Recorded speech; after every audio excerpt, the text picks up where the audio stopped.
big sexy ice cube. Hey man, I'm in Mexico. Look at this. I'm telling you, that sexy ice cube just has me.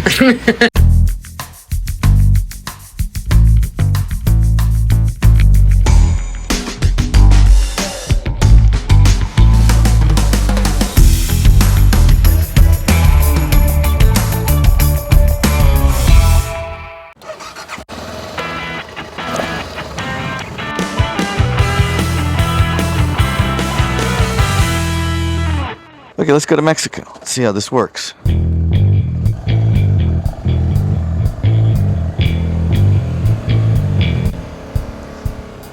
Okay, I'm at the Camino de la Plaza here. This is the last USA exit. I pulled off here just to kind of get my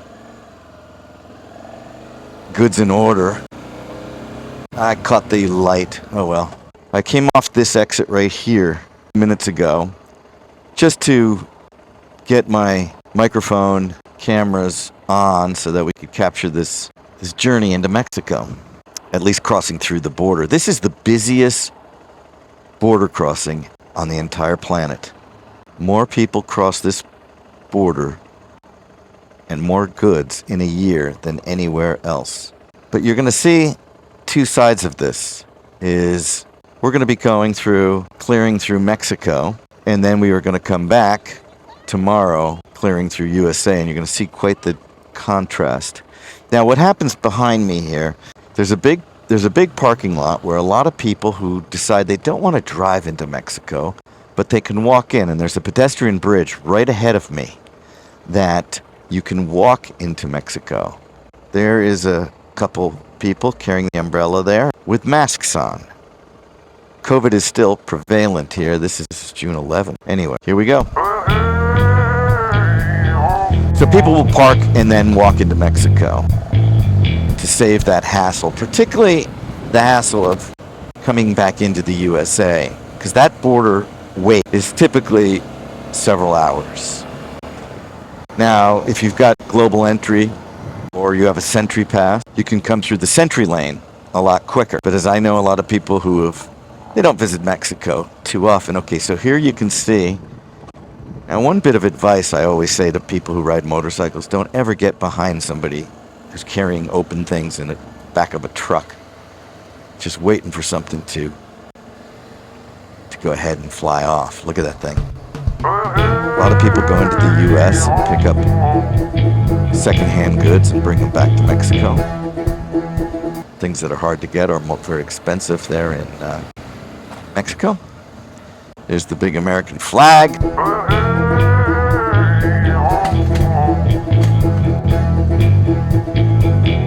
Everybody's kind of crowding me here. This is the Mexican border. We are coming in.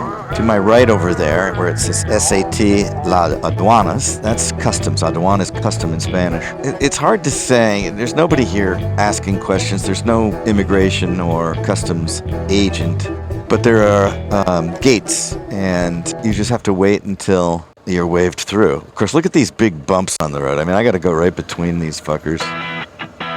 This is no fun.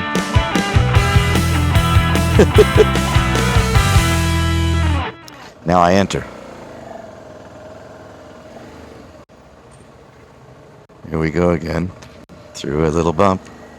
Oh, I went right through that one pretty easy. So we have some immigration people. You could get flagged, I guess, to come in and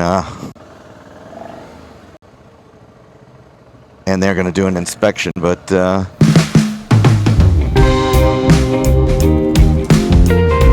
goes a biker.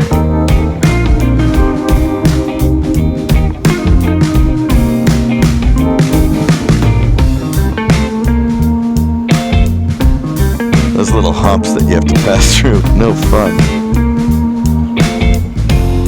Centro Zona, Rapido, and Playas. We're going towards Ensenada on the Quota. The Quota means it's a toll road.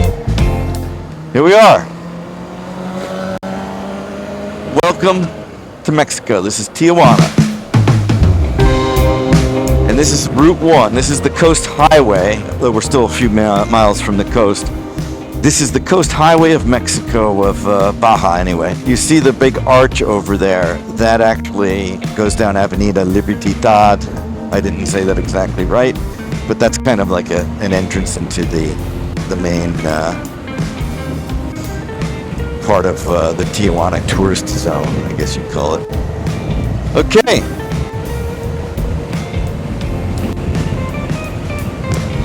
So here we are. Hopefully the audio is good. I can feel the breeze coming into the helmet. I'll close this for now. So we're headed down towards Ensenada, towards Rosarita Beach, to the Valle de Guadalupe. I smell the smell of it. Well, I can't call Mexico a third world country, but there it is. And then if you look ahead of me up there, you can see the wall. Yeah, this wall, right next to me too. It just winds all the way up there. We're kind of skirting along the U.S. border here. Anyway, the Valle de Guadalupe is a burgeoning wine region. It's also become very popular as a culinary tourism destination because really amazing restaurants, chefs are doing great things. Not only on Baja cuisine, fresh seafood. They've got oysters down here. They've got great fresh seafood. So you can think that Mexican food, when we think of it, it's not just tamales, tacos, and certainly tequila. Here we've got oysters and Mexican wine. Who would have thought, right? Well, I think we're passing through where there's a sewage processing plant. There is this kind of controversy that in San Diego, if you're a resident here and you live fairly close to the border, Mexico has been known to not very manage the waste treatment here in Tijuana, and raw sewage sometimes gets dumped into the ocean, and depending on the currents, this sewage ends up in the waters south of San Diego. I know that doesn't paint a really good picture, so let's paint a big picture. Let's talk again back to the Valle de Guadalupe. In 2018, I filmed a TV show for the Travel Channel and the Cooking Channel down here in Tijuana and in Valle de Guadalupe. My name is KARL, and I like to keep moving. I'm an author, adventurer, and global food explorer. I've ridden through 75 countries so far, and I'm not stopping until I've been to them all. This is crazy! I'm on a quest, searching for the most unique food. Come, ride with me. Got a little bit of traffic pulling in. Hotel El Mirador is over here on my left. I'm just going to kind of give you a little play-by-play while we're cruising into Mexico. The Mirador would be a view, like a viewpoint. Okay, so this guy is just having a little issue with his truck. It doesn't have enough goose to get up this hill, and this hill's not that steep, so imagine something like that in the USA. I just saw a federale, or a Mexican police officer, on a motorcycle wearing a bright high-vis vest. WorldRider. Hey man, I'm in Mexico. Look at this. I just got off this, what you call the Baja's Coast Highway. This is the Baja Coast Highway here that goes from Tijuana all the way down to Ensenada and further. I just pulled off here because I'm going into the Valle de Guadalupe, which is the burgeoning wine country and culinary tourism destination here in Baja California. Just getting a little bit of warmed up for some international travel. You know what I'm talking about. So this road's going to wind me into the Valle de Guadalupe Valley, Valle de Guadalupe, and I'm excited to be on the road. Okay, I'm off the highway now, and I am gonna head to the Valle. Just had a couple tech issues with the camera and the audio, but let's get on this bike and get to the Valle and see what's going on at the Corcho Rosa. Okay. Let's start this thing up. It says Casa Urbina Wine Resort. Okay, we are in the Valle de Guadalupe. Looks like we've got some olive trees right over here. And let's see what we can find here. We're looking for Sitara Perez, a winemaker for Valley Girl Wines. And the Cochera Rosa. Cabana Tres Vinos over there. Some very interesting architecture, as you get into the Valle here. We may spot. Alto means stop. Now he's selling some olive oil over here. So this is the Ruta de Vino, they call it. The wine route. Baja California. Valle de Guadalupe. This looks like a very fancy place here. Vineyards, very colorful. It's been a few years since I've been down here. Obviously, we had a pandemic, and the last I've been traveling on the other side of the Atlantic, and not so much here.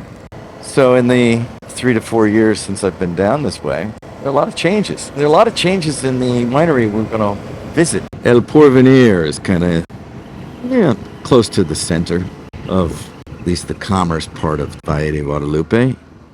Obviously, the vineyards and wineries are all spread out through the area. But they are making good wine here, which is the great thing. And not only that, the restaurants, the chefs, are doing some spectacular work. If I don't close my visor all the way, it starts to whistle in my helmet. Never a good thing. You know, if you just got popped in here, here's some a vineyard right here. These look like young vines. Doña Estela, Borrego de Tomato. So tucked in between this kind of random residential lots, you have, like here, olive trees, and then you have nice, very executive-looking homes. Now up on the hill over there, if you can see that far away, it looks like a bunch of golf balls, oversized golf balls, stuck into the side, but this is some boutique hotel for sure. That's definitely new since I was here. I did stay in a pretty fancy boutique hotel that perched on a mountain in these little cabañas that are on stilts. But these look like geodesic domes that have been cut out so that there's a view on one side of them. Corso in El Pedregal. There's the wine market. And you got a boutique hotel here. Looks like they say it. If they say it, it is. It's Limbo. Limbo. Okay. Mercado. It's good to be in a foreign country. Once again, on a motorcycle. It's very exciting. You know, just to see signs in different language. To come down dusty roads like this where you have a random modern architectural piece like this tucked around these big boulders. Look at that. It's a winery. It's Algarro.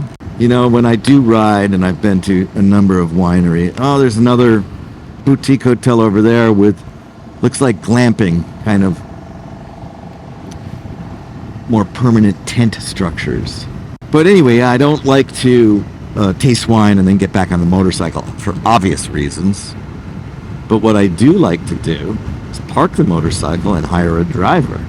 Now, today I'm not going to do that. I'm just going to hang out with my friend and catch up with her and try to understand the changes that she's done with her winery. She appeared in my TV show, Sitara Perez, and her winery has grown leaps and bounds. So it's going to be nice to spend a little time and learn about what she's doing.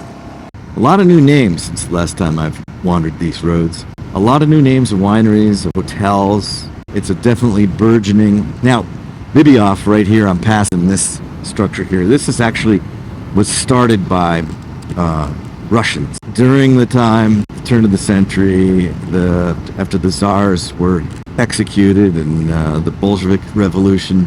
You had refugees come here to Baja from Russia, and they brought a little bit of their culture here, believe it or not. Okay, I'm going to turn left right here, I think. We are here. So far, so good, anyway.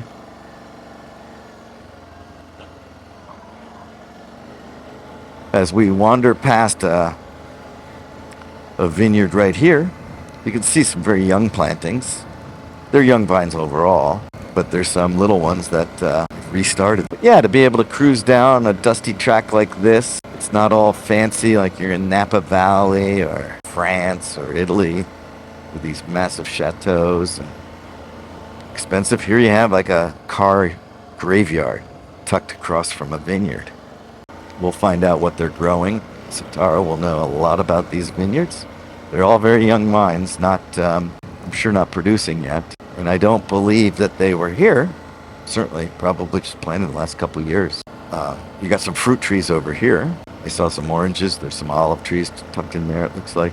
Okay, this is all pretty cool.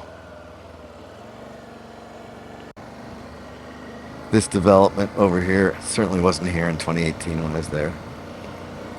And it looks like there's some sort of resort up here. I think this is her right here. you would have something very pink, like a pink mailbox. Yes, this is Valle Girl Vino. Check it out.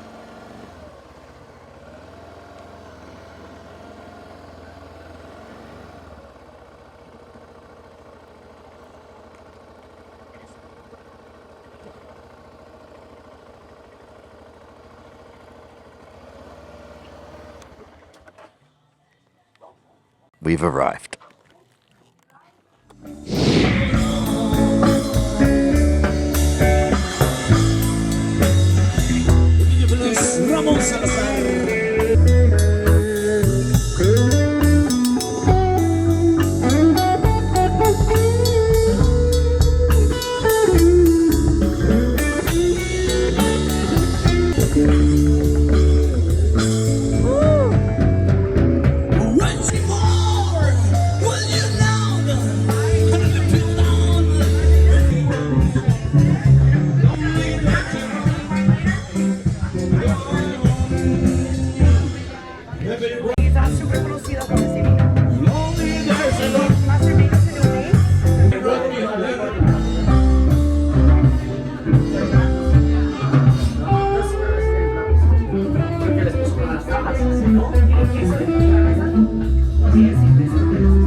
Live music, right? Nothing like it. ALLAN, KARL, WorldRider checking in right here from El Corcho Rosa. This is a winery and a speakeasy craft cocktail bar here in the Valle de Guadalupe in Baja California, Mexico. That's right. I am in Mexico. I'm here with the winemaker Sitara Perez. So yeah, while Sitara is having a glass of wine, I decided to imbibe in a craft cocktail. You'll have to stay tuned to the next upcoming video where you can see how winemaker is not only a winemaker but a craft cocktail creating baroness. Let's go with that. Go with that. And what a great band here. As you can hear, they're playing a classic Carlos Santana tune, and the guitar player's got a new blue burnt finish Gibson Les Paul. I love it. So if you get yourself to the Valle de Guadalupe, come to El Corcho Rosa and the Flama Azul Speakeasy Cocktail Bar. I'll see you here. Buenas tardes. Los ostiones de San Quintín, solo aquí en Corcho Rosa, en la Flama Azul.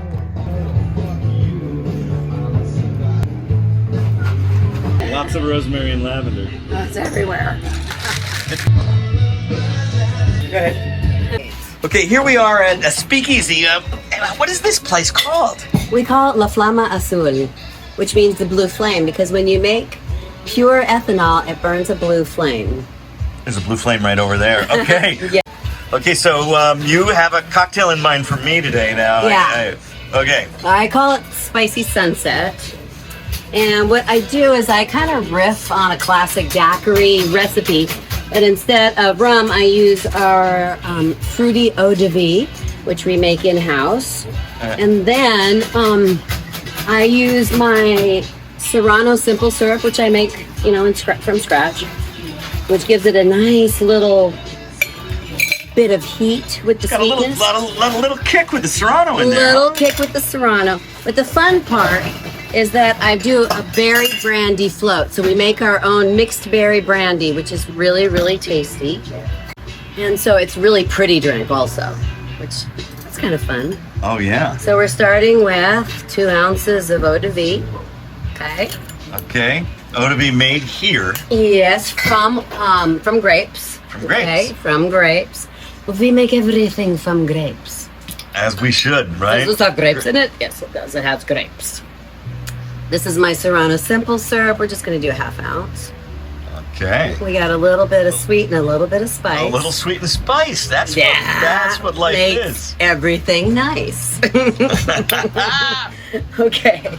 And then we're going to do some lime juice in here. I like it to have a nice little bite of acidity, so we're going to do that and just maybe a little bit more fresh squeezed lime juice, Mexican limes. All right, then we're going to shake that up. You shake it, baby.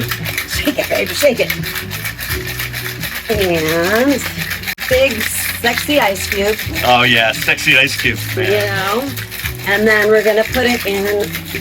We're gonna put it in a big rock. No, we're gonna put it in a stemmed glass. Oh, we're gonna do a stem We're glass. gonna do stemmed glass for this. And the stemmed glass has been chilled, so that's kind of nice.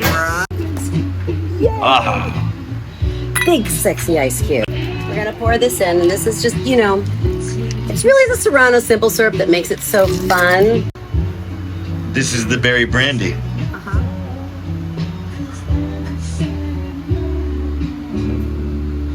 And it just floats on there. That's a beautiful thing. So that is our spicy sunset. That's the spicy sunset. And I can see where the spicy sun name comes from. Oh, beautiful. Well, now you gotta try it. Okay, I am here at, tell me the name again? La Flama Azul. La Flama Azul, which is the blue flame, Yes. with a spicy sunset. I do have this metal straw, which, So now, that's before you mix it up. So you're not tasting the berry brandy yet. You're just tasting the spice. so I have to mix it. You could. Okay. Oh, I don't need. I like the Okay. presentation. Right? Here we go. Float. Yeah, that was the float was good. Yeah, I mean, right? It's a pretty drink, though. Is it okay? Does it have enough acidity? it's got great acidity. Okay. And you know what? It just has a hint. It's like some people might say Serrano pepper. Oh man, I'm gonna be afraid of the spice. I don't like Yeah, I spice. can't do No, it, can't do it. not at all. It's very subtle. It's subtle, but it's there. The heat and is there. The heat's there. Yeah. But it's not a heat that you're afraid of. It's a heat that you want to drink. There you go. I like to hear that. That is something good. And I'm telling you, that sexy ice cube just has me. I know. Got me. Cheers. Cheers. Here's to I guess here in Mexico, in Baja California, in the Valle de Guadalupe, all good things must pass. So it's time for me to battle the border, cross from Tijuana back to the USA, and to wish and say goodbye to Sitara and El Corcho Rosa and La Flama Azul. Let's see how the ride back up the coast, where it leads. Join me, we're cruising.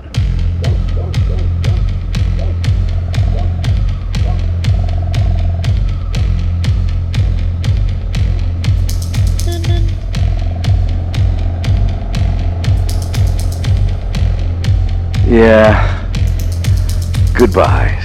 Goodbye, Valley Girl. Vino, Corto Rosa, La Flama Azul. It's always tough goodbyes. Yeah, past these vineyards again. This has been a short trip, but certainly a good one just to get out and be in another country. To make sure I can handle a border crossing with this vertigo madness and just to get out and see old friends. So now it looks like it's going to be a good day, but maybe fogged in on the coast. Let's get up to Tijuana.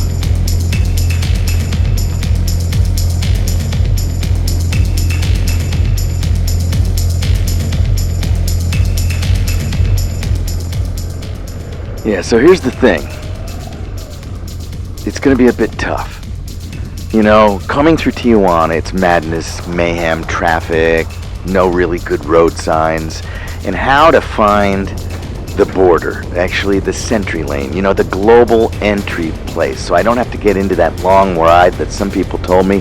One of the workers at Sitara's winery said last weekend she sat 6 hours waiting to cross the border from TJ into USA. I don't want to get in that. She doesn't have global entry or a sentry pass.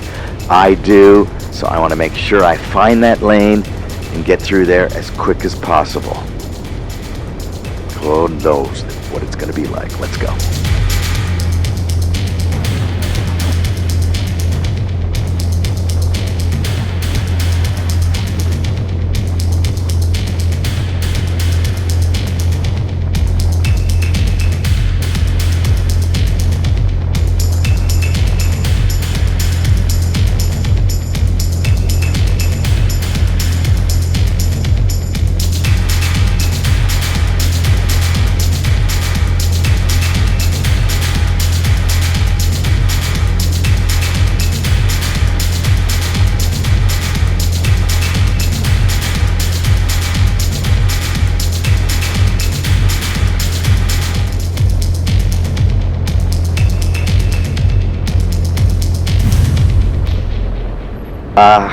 Here we are, downtown Tijuana. The madness begins. Now, there's two roads, so I'm following the sign that says Sentry Lane, but I don't know. Then there's another one that says Rapidamente, which says Frontera Rapidamente, but I'm gonna stick with Sentry, but I haven't seen that sign. This here says airport. And, you know, Mesa de Otay. That's like Otay Mesa? No. Wait a minute. I think this doesn't seem right. I'm gonna follow this dude. What's he delivering? And it's so damn bright, I can't even see my GPS, and my gloves don't activate it. It's a big mess. I'm gonna have to get new gloves before I get on the road. I just can't see. So I can't follow it, and it's not giving me any prompts in my ear. So I'm going to make a U-turn here. Another delivery guy. I'm going to make a U-turn. I can't go to Otay Mesa. I definitely going the wrong way. I think I passed it. But there was no sign. What's this? Ah! There it is. Sentry Lane. Okay. So let's just cruise through here.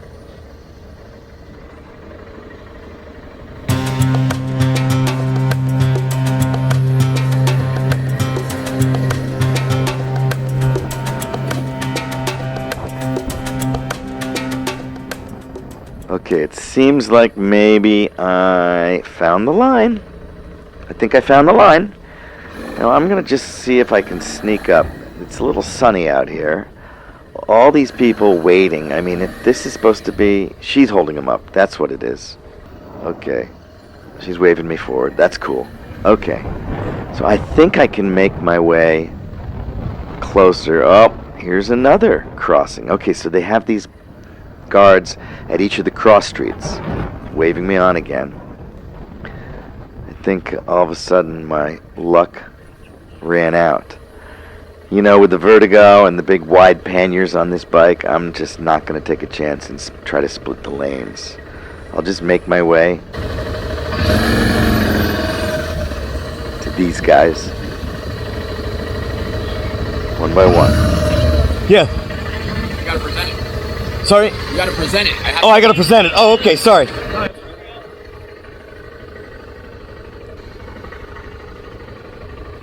Shit. Okay. I'm sorry, I gotta get off. It's a pain in the ass. Yeah. What's the decorum for a bike? Can I blow past the cars, or people like frown on you? I mean, people frown on it, but what are you gonna do, right? Yeah. That's the whole point of a bike. That's right. And so you want... They just skip all the way to the front, and then they just... Okay. No, your Century card. Yeah? All right, beautiful. Yeah, just have these two documents ready, and you'll be good to go. So. Okay, thank you. Daddy, don't get hit by a car. Yeah. It's been crazy, man. I couldn't even find this. It was like, yeah, nuts.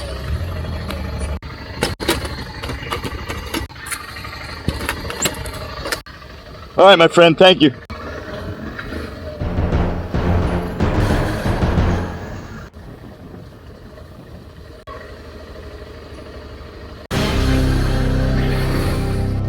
How you doing? All right, I just had him and I showed the other guy, and what did I do with him? Okay, here you go. Can you walk us a little bit so I can get your license plate? Yeah.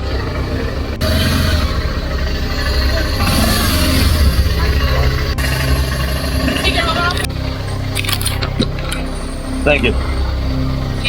All right. Yep, you too.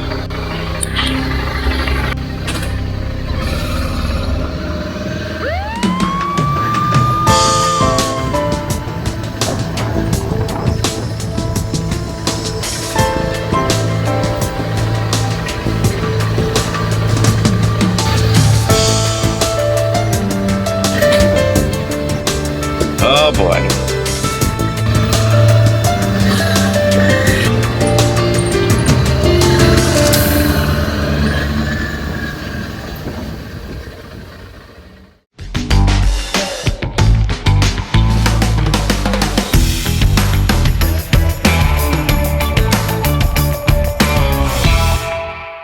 This is Alan. Thanks for watching. Please subscribe to my channel.